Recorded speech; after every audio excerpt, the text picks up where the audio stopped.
we appreciate that. Today is our September 28th Kiwanis Club meeting, and it's the last one of our fiscal year. So our next meeting will be our new fiscal year. So that should be pretty exciting stuff for everybody. Before I get started, I want to go ahead and do a quick screen share. I'm going to share my screen, and here we go. And yep, there we go. And I should be able to share that now. Martha, are you seeing my screen yet? I am now. All right, cool. We're we're back by popular demand. We've got The Rock, Dwayne Johnson, going to go ahead and lead us in the pledge today. So here we go. And that should be fun. America, join me.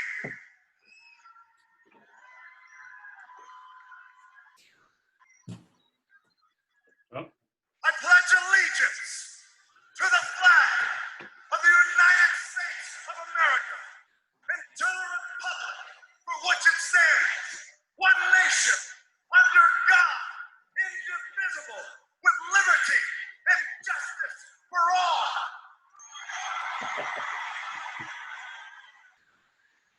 All right, there we go. That ought to get your blood boiling there. Okay. And everybody can hear me good. Just give me a little quick wave if you're hearing me. All right. Okay. Awesome. Very good. I see a lot of waving out there. Uh-oh. Uh-oh. Bear with me here. I don't know what's playing now. Who knows? Disney Plus, Hulu, Not me. Hang on one sec here. There we go. Sorry about that. Man, I'm having all kinds of technology challenges today. But here we go. All right. So we're back. Listen, again, I just wanted to thank everybody for being here today, and we've got a great speaker lined up, and I'm going to keep my comments very brief today. I was out of town last week, and I wanted to thank everybody that attended Sam Tyson's memorial service. I understand that Tenant Houston gave a great eulogy, and so if you see Tenant, just make sure you heard that as well. Also, too, you've probably seen it in the Kiwan notes. I did want to remind everybody of the new dues structure starting in October. They've gone down, and you'll be seeing that in the Kiwan notes, and also probably getting some personalized notifications from Lowell Dorn shortly as well. So anyway, so at this point, what I'd like to do is go ahead and turn over to Martha. And Martha, I'm going to have you introduce our speaker. Okay, I just wanted to say that I asked Jeff to have all these technical difficulties so that when I take over, the bar will be lowered. Right, Jeff? That's right. That's right. Yeah. Okay. So today's speaker is our own fellow Kiwanian. We saved the best for last for my year of programming. And so today we have Mark Albertin.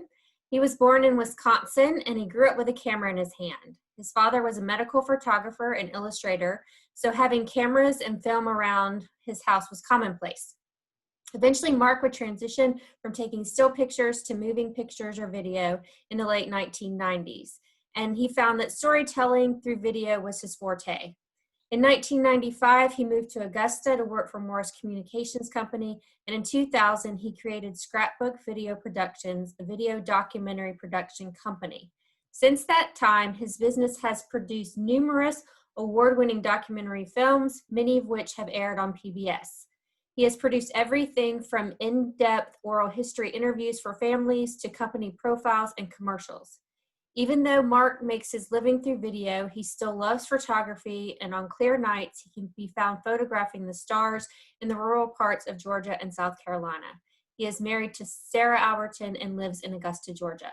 Please join me in welcoming Mark Albertin to our Zoom meeting.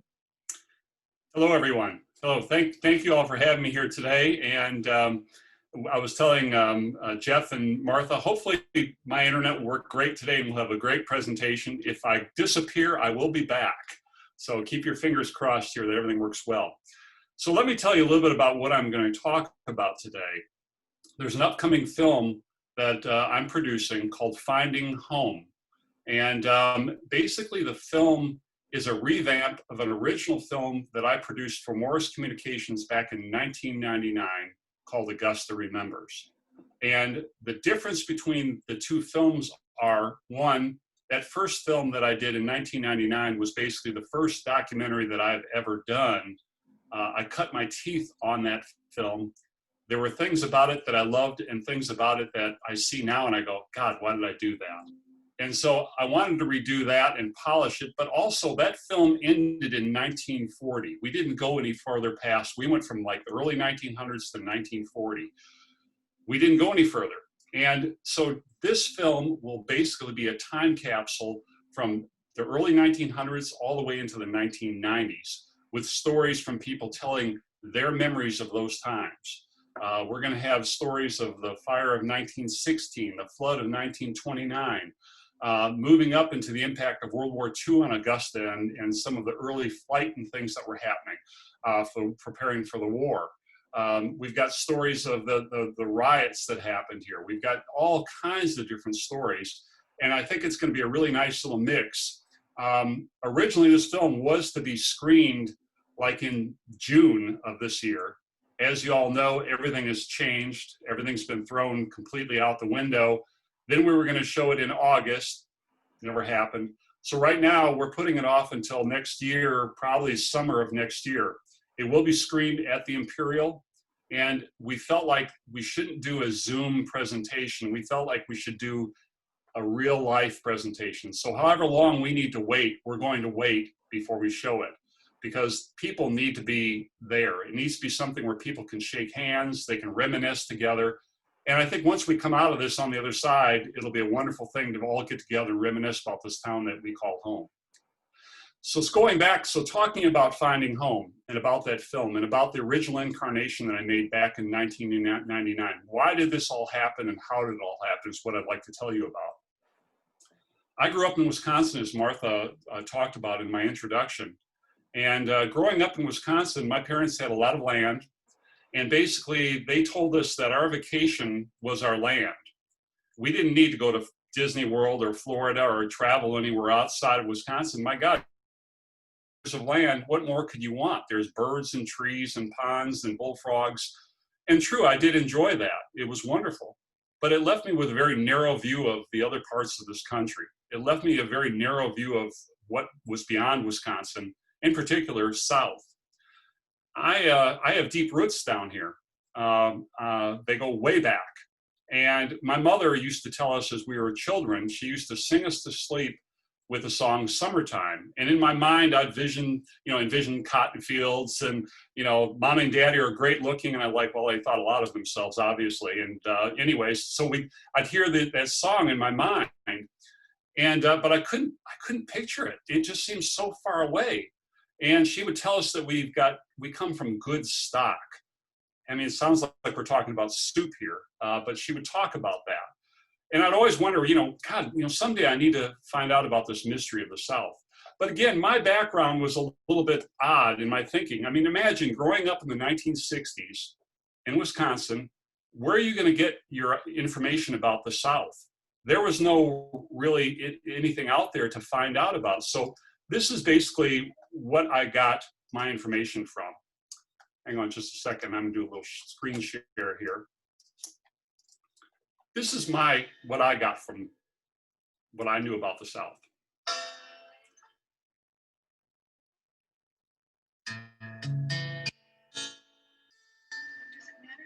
Then they crossed the Macon County line.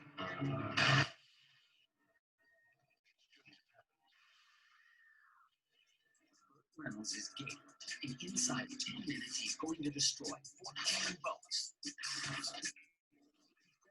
dozens of cars, hotel.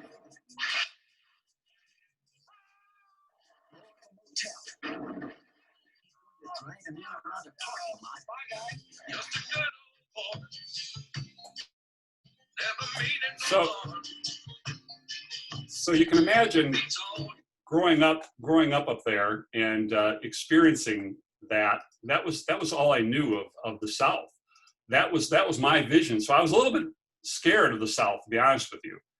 So in 1985, my parents decided to come south. My mother and dad were tired of the cold winters. They moved south, and they kept saying, "You need to come with us. I'm in college. Let me finish my school, and I'll come south." So I came down in 1986, and I have to say it was the best move that I ever made. I was 25 when I came south, and it was eye-opening. It was wonderful. And as fate would have it, I ended up coming to Augusta and settling in Augusta. My folks were down by Savannah. I ended up settling here in Augusta. Being here in Augusta, I was on the front line learning about, hey, my grandmother was here. My ancestors are from here. I had never met my grandmother, Elizabeth, and Elizabeth died 2 years before I was born of cancer. But she was born and raised here in Augusta. My mother was born here in Augusta. And so I was like, I have this connection. I want to learn more. I want to find out, who is it that I come from? Where is it that I come from? Let me find this, who I am. So anyways, I started researching and started learning. At the time when I came to Augusta, and I still am working for Morris Communications, I came here to work for them, and they had a video editing suite. And some of the guys in the video room were like really cool. They were like, hey, Mark, if you want to come in here after hours and mess with this stuff, I'm sure nobody will care. So I came in after hours and would mess around with the video editing equipment, trying not to break any projects that they may be working on that actually were company projects, and learning about video. I decided at that point I wanted to learn more about my grandmother by talking to her contemporaries, by trying to meet some of the people that she knew, by trying to maybe find some of these folks that grew up during the same time that she did. So I convinced the owner of the company, Billy Morris, to let me do this film called Augusta Remembers. And it started off as a slideshow of just archival pictures and a narration bed. And it turned into something where I started interviewing these people that had lived there all their lives. I'm going to show you a quick clip from the opening of the revised video at this point. This film will be close to 2 hours long when it's actually presented and when it's shown this summer of 2021. So I thought I would show you the opening. This is not a final draft by any means, but it will give you an idea of kind of the storyline and what it looks like. So bear with me again. I'm going to share the screen again, and you'll recognize, you will definitely, I'm sure, recognize some of the folks in this clip. So hang on just a second.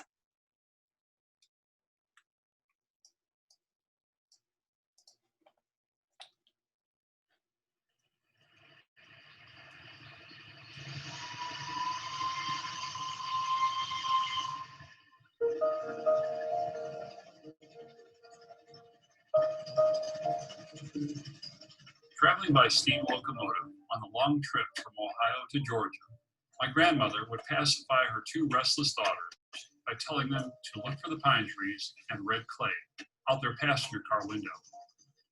As the scenery blurred past their eyes, they searched for the signs that they would be getting close to home. Back to the family doctor for my grandmother, and back to visit cousins and the warm Augusta air for my mother and aunt. An escape from their life in the north and a return to home. Even though my mother was from Augusta and would sing us to sleep with the song Summertime when we were kids, the South was as foreign as French Polynesia in our Wisconsin landscape. And if we came south, our bland Midwestern accents would give away any chance we had of blending in with the rich, varied drawl of the Southern tongue. My mother told us we came from a long, proud lineage of Southerners, specifically from Augusta, Georgia. And when the season would change from summer to fall in Wisconsin, we'd hear and feel her wrath about how she hated the miserable cold and gray days of this God-forsaken northern climate. Today, many years later, as I write the words to this documentary, I find it easy to reflect on why I'm now living in the place of my ancestors. It is home. As fate would have it, I settled in Augusta, Georgia, where my mother and grandmother were born, where countless other ancestors of the past lived, worked, and played, and whose faces and voices I will never see nor hear. But I wanted to learn about my home. I wanted to learn about my grandmother, Elizabeth, who died 2 years before I was born. She was a mystery in my mind, even though my mother talked often about her Southern grace and beauty. To really understand who I was, to really know my grandmother, I needed to meet and interview those who lived in her time. the contemporaries that could teach me more about her. I also needed to interview those who came after to help me find my place in history. It is through them that I could find connection, where I could find home.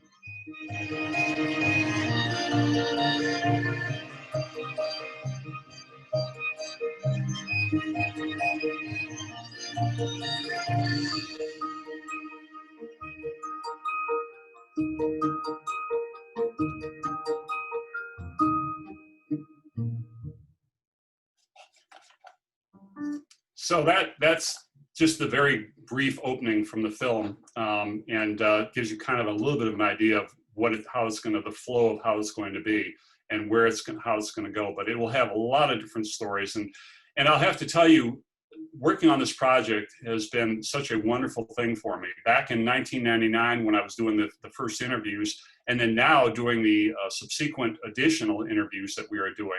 Right now, I'm working very closely with Leanne Caldwell, who you all know, premier eminent historian here in Augusta, is helping me with the interviews and with the historical knowledge, things that I really didn't know. And so when she comes along on an interview, she knows a lot of the pertinent questions that I may not know to ask, which has really helped out a lot. In all, there's probably well over 100 people that have been interviewed for this film, if you include the stories that I conducted back in the original days of the first video, and up to now with the new ones that we've added on. We've added on about 40 new interviews. So it's been an arduous process, as you can imagine, doing the editing on this and putting this all together. There are numerous chapters and storylines, and there are many wonderful people that I've met. The bottom line with this story is that I have found home. I have learned about where I am from, my roots. Thanks to being here in Augusta since 1995, I have met and found other relatives and connected with them. One of which is a member of Kiwanis here, Brandon Sell, is a cousin of mine, and it's been a wonderful thing to meet these folks and to learn this connection to the South. I understand now why my grandmother loved this place and why my mother always talked about it so fondly growing up. It's a beautiful place, and Augusta is a beautiful town. I've got another clip I wanted to show you here. Let's see if I can find it here. Hang on just a second. This second clip that I'm going to show you is further up in the film, and this shows this. I mentioned earlier you'll see some people you recognize. I'm sure you'll recognize right away one of the first people you see in this clip. So hang on just a second, and I'm going to share. We all know who this guy is right here. Hang on just a second. And my mother and father and I went out to my grandfather's house. He had moved that by then to another farm over on Old Savannah Road. So we went out there for Sunday dinner. And then we called it dinner at the middle of the day in those days. Anyway, we were on the way home, and we didn't have a radio in the car. But when we got home that afternoon, probably mid-afternoon, Daddy always went over, and the first thing he did when we walked in the house was cut on the radio. We had a radio that was about that high. And he cut that radio on, and I can remember the crackling on that, talking about Pearl Harbor. The Japanese had bombed Pearl Harbor. I can hear it just like it was yesterday. No matter how long it may take us to overcome this premeditated invasion, the American people in their righteous might will win through to absolute victory. But yes, I remember that, and I stopped by Mrs. Tutt. John Tutt was our associate principal and our coach and our math instructor. And I said, looks like we're going to be in war. They said, we are in war. They live just 2 doors from me.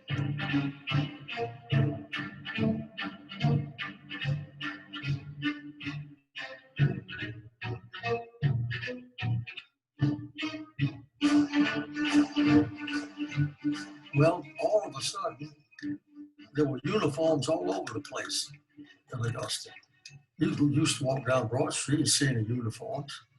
Boy, you were seeing them, even Navy uniforms. That was the first impression I had. Where all these soldiers come from. And then little by little, the infrastructure started taking a different situational. Like my father and uncle were getting into that business up there. They were building Fort Gordon in 42. It was camp then.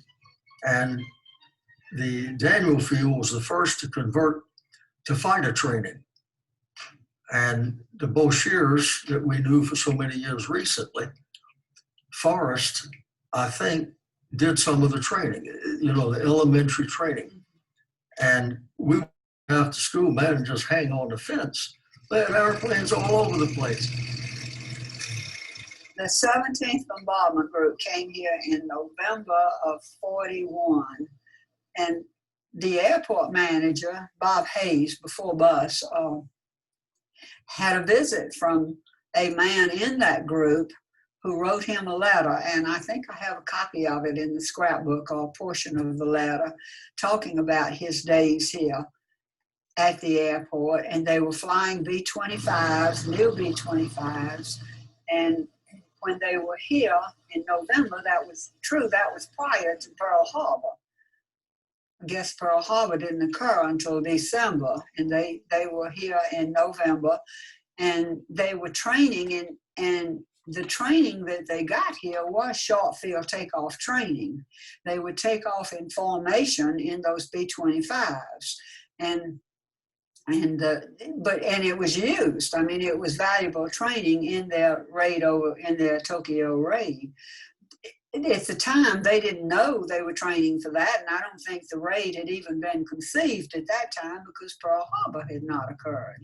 So every morning at 6 o'clock, those planes would take off and fly right over my house.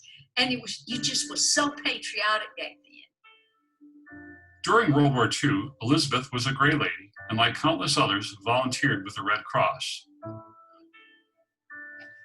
So I'm going to stop it right there. I don't want to go too far into the film because y'all won't come if I show the whole thing. But I hope that the audio and the video was synced and you could hear and see it all. But good. So you can imagine the wonderful stories that I'm getting. These personal stories of people's memories. I wanted to throw in there also that thanks to that first documentary, Augusta Remembers, Morris Communications allowed me to do a number of others with places where they had newspapers. So consequently, right after Augusta Remembers was done, I produced a documentary in St. Augustine, because they had the newspaper then, the St. Augustine Record, called St. Augustine Remembers. Did one on Savannah called Savannah Remembers, one called Jacksonville Remembers, one in Topeka, Kansas called Topeka Remembers, one in Aiken, South Carolina, Aiken Remembers. So I did a number of these films through Morris Communications. And it's really been a blessing to these communities. One of the things that has made me really, really proud is the fact that we preserve these stories. These are all histories. I mean, many of the people that you've seen so far on these clips are gone. Of course, many of them are still here, but with the new ones that we've got. But the folks that I interviewed back in 1999, most all of them are gone. And it's sad. I hate the fact that they're gone, but their stories are preserved. And to me, that is so very, very important. If we don't learn from our history, we're doomed to repeat it. We've heard that saying before. And I feel like it's so very important to learn about this history because it's who we are. It's where we come from. It's our past. And these folks are sharing it so generously and talking about it. I can tell you the other thing that these films has done for me is it's given me awareness of who we are as people. Sitting down with somebody for 2 hours and talking to them and learning about their lives. Usually these interviews took a long time, but you got to know these folks. You got to know them personally. You got to understand about their backgrounds and who they are. And it's frustrating in some ways because if I look back now, I've interviewed probably 1,000, 2,000, 3,000 people so far since I've started this process of doing these interviews, and since that first video back in 1999. But I'm so thankful and so grateful that I have, but it's so difficult. It's hard to keep up with these people. And you hear about somebody that's passed on and it breaks your heart. And I've looked through like the Augusta Remembers, the original clips. And I'm like, oh gosh, I remember that day like it was yesterday. I remember Magnolia Donahue. I remember this gentleman or this person. I remember these wonderful people, and they were like my grandparents in a way. It's like I was meeting my grandmother through them, I guess you could say. So I have found home, and I'm so proud of where I live and the people that I've been able to meet and get to know thanks to the film industry and working in this medium. Well, I've run my mouth on here for quite a while here, so I figured I'll wrap it up here. It's almost 1 o'clock. I guess I'll just open up for questions. Does anyone have any questions? Mark? Yeah. Bob Rollins, have something I want to comment on. I used to do the trolley tour narration, and of all the stories that I had learned about and would tell about, the one that brought the best response and people being interested was the story of the morgue attendant at the School of Medicine. Did you include that in some way? I have not. I've heard the story. I have not. It's really hard. This film right now, and it's unfully, and I'm still editing it. We've got 3 more interviews that we're actually going to do because we've had this delay. And the film is right now in the raw form is over 3 hours. I got to get that down to 2 hours or less. And it's going to be a challenge to do that. So I'm trying to, there's a lot of history here. There's a lot of great history. And I know the story you're talking about, Bob. I know that story, and it's a great story. And it's something that people are kind of like, what? They had no idea. But I hope I've answered your question. I wish I could, but there's just so much. I mean, we're including stuff about Ty Cobb, James Brown, the heavy hitters, Lucy Laney, all these different people. And it's like, my God, this film could be like a 2-day screening if I'm not careful here. Maybe you need a part 1 and part 2. It's almost enough. I know what we'll probably do is we might have to have an intermission or something when we do the screening, maybe so people can get up and move their legs or something, because it'll be 2 hours is a long time. But we're used to seeing movies that are close to 2 hours. So I feel if I keep the film at a good pace, I think it'll work. Well, I love local history, and so this is really exciting to me that you're doing this, and I think that's a really cool thing that you're not even from here originally, and you were just so fascinated with our history, and in I guess your family's history too. With this pandemic, because I know this has probably hurt a lot of things with trying to get in touch with people and everything.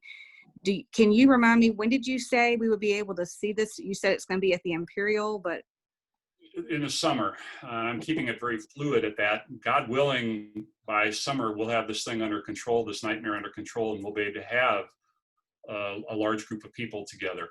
Films I've done in the past, we've usually had premieres for them at different locations where you have sometimes well over 1,000 people at the premiere.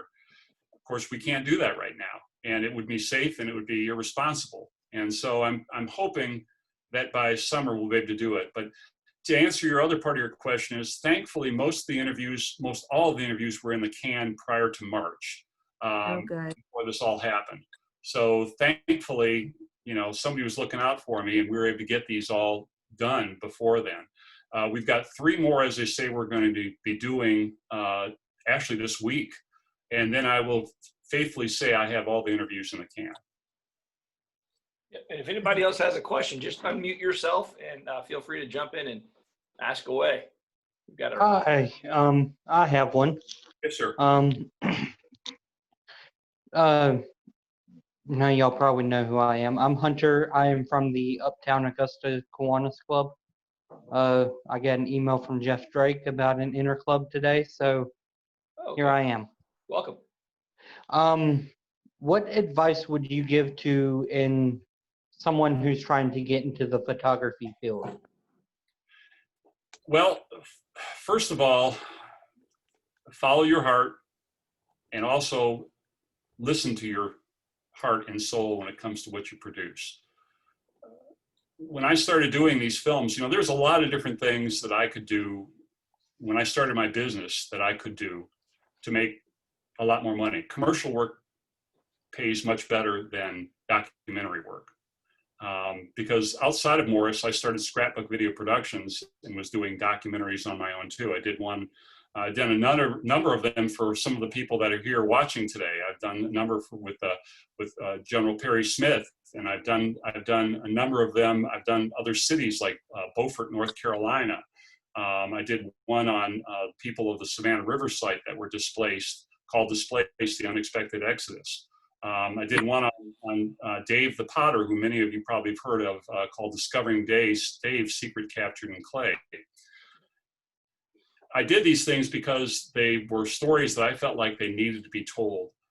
As a photographer, as a filmmaker, you're documenting things. You're putting something together so that future generations can learn and can benefit from this. Commercial's great. It's great to get jobs that pay the bills. I mean, gosh, we all got to have that. But go by your heart. If you find a story or something that needs to be captured and photographed, if you find a person that needs to have their profile taken or their oral history recorded, do it, because you won't get that chance again. That's great advice. Thanks for Thanks. that question, Hunter. Thank you. Anybody else have some questions or comments? I've got a Mark, question. one, Mark. Go ahead, Lowell. You go first. I'll go second. Okay. Just curious, do you have any idea how many hours you put into this film so far? The Augusta film probably, oh God, Lowell, it's hard to really even take count of that when you think about all the people and the time. If I averaged about an hour plus for each if I have done, and I've done well over 100 interviews for this documentary. If you consider the first film that was done and now the revision with the 50 others or more that I've done, plus the editing and putting it together and the planning, probably about 300 hours. Wow. You know, Wow.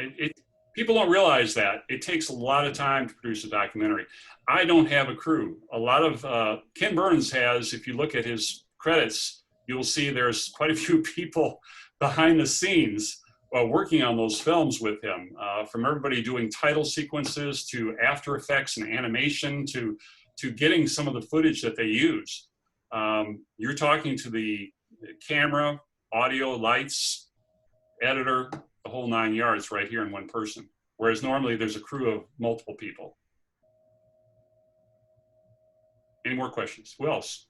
Yep. Hey, Mark, this is Derek. Yeah, hey, Derek. One, I want to applaud you. You've been here 25 years now, right? And your family's from here, your roots are here. And yet I detect no Southern accent in you. So I just want to applaud you for putting on your Midwestern accent. But curious, interesting, I was the incoming publisher at the St. Augustine Records soon after you did the St. Augustine Remembers video. And it was very timely for me because I got to watch that, and the people you interviewed ended up people that I became very good friends with, and many of them have passed since then. But you know, we distributed those at the time in physical form now. So, but these things should be living on forever. And are they the Augusta Remembers, Aiken Remembers, and all these that you've done? Can I access them through the internet? Is there a way to get to these? Sadly, probably not. Unfortunately, what has happened is with the newspapers, of course, and everything that's happened, Morris does not own the newspapers, as you know, and those are their own separate entities. And so I've got the masters for all of these. And because these were done under the umbrella of corporate communications, I'm hoping that maybe down the line, we can bring them back out from the closets and from where they've been put away, you know, from years ago, and reproduce these and get them back out there again. One of the things I am doing, Derek, and I'm glad you brought that up, is all of these raw interviews. Again, I've got hundreds and hundreds of interviews here. We did 100 interviews for the Savannah Remembers documentary. I'm taking those, I'm just got a full share screen here with somebody. But I'm taking those early interviews, and what I'm doing is I'm taking those and donating those raw interviews to the prospective historical societies in those areas. So for instance, you know, like all the Savannah interviews, which is about 100 of those interviews, are going to the Georgia Historical Society, so that other people can learn from these and they can, you know, get information and research. When I first started doing Augusta Remembers, you know, the first place I went to get my information, I went to our local library, believe it or not. And our local library had a bunch of tapes, cassette tapes, that were conducted by students of Ed Cashin, Dr. Ed Cashin. These were people talking about being involved, like the fireman who was at the fire of 1916. They were old enough that they were talking about this because these recordings were done in the 1970s and they were still alive. When I started doing my documentary on Augusta, they were long gone. I was interviewing the children, basically, who were young people that remembered the fires and what have you. I wasn't interviewing the people that were actually there. So I think it's important to take these original interviews and take them and have them shipped to their original locations so that somebody else down the line can go and learn from these stories, a researcher or what have you.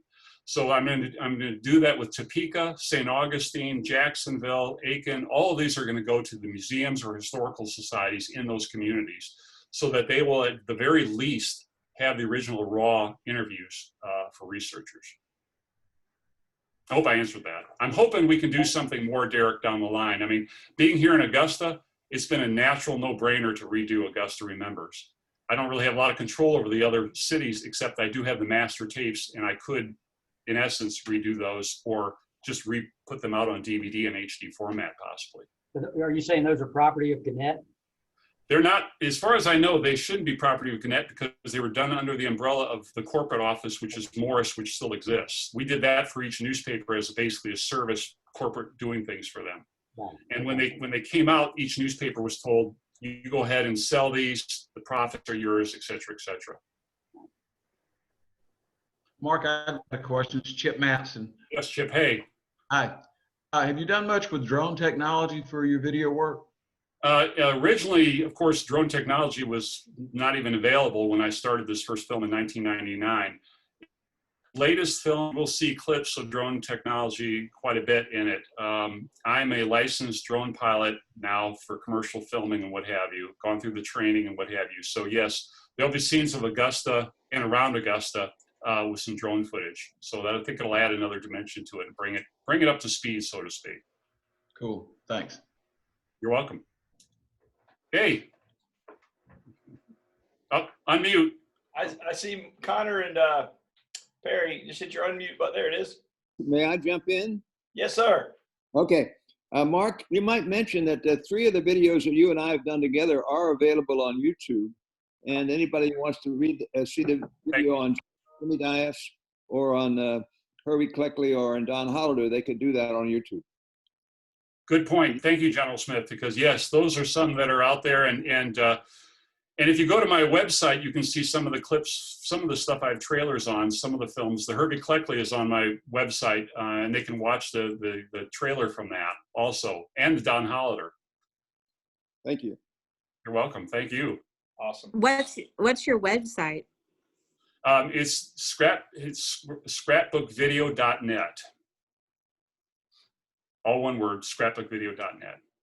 And you'll see photography and you'll see videos and everything.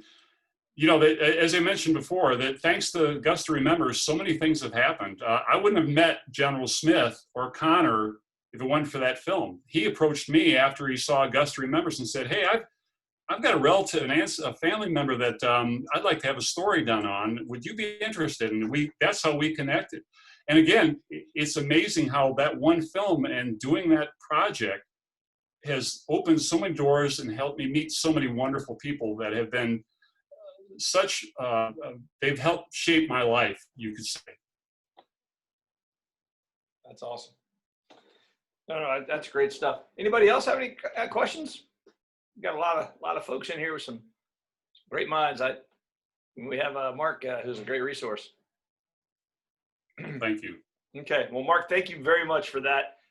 We look forward to this launch as well, and it's exciting to know you and to know that you've done this. So thank you so much for all your hard work. No, thank you, Jeff, and thanks for all of y'all. All of y'all. Did I start sounding a little more like I'm Southern? Come on, I'm trying here. I'm trying. So thanks everybody for coming. I'm gonna go get a glass of water from the bubbler in the other room now. I'm getting thirsty. So just to make sure I've got my Wisconsin roots still there. So That's right. thanks y'all. Thanks We very gotta much. fix that. We gotta fix that roots. Roots. Roots. That's right. That's right. Just to let everybody know, we do have our officer inductions next meeting, which will be October 12th. That'll be very brief. Actually, Mark will be helping facilitate some of that. And then right after our officer inductions, we will have David Blake. He's a professor at Augusta University, giving us a quick COVID-19 update. We haven't had one of those in a while, and David, Professor Blake, rather, will be a fabulous program for us on that day. And so with that, Hunter, thank you for being here as well. And I appreciate your question about the photography. Kind of teased me up for my final comment here. Why did the optimist lose his job at the photo lab? Well, that's because he couldn't focus on the negatives. Oh, God. Everybody, have a great one. That was a good one. See you in 2 weeks. Thanks, y'all. All right, I'll see you in 2 weeks. One of your best. Take care. Good job. Bye, Thanks, guys. y'all. Bye-bye.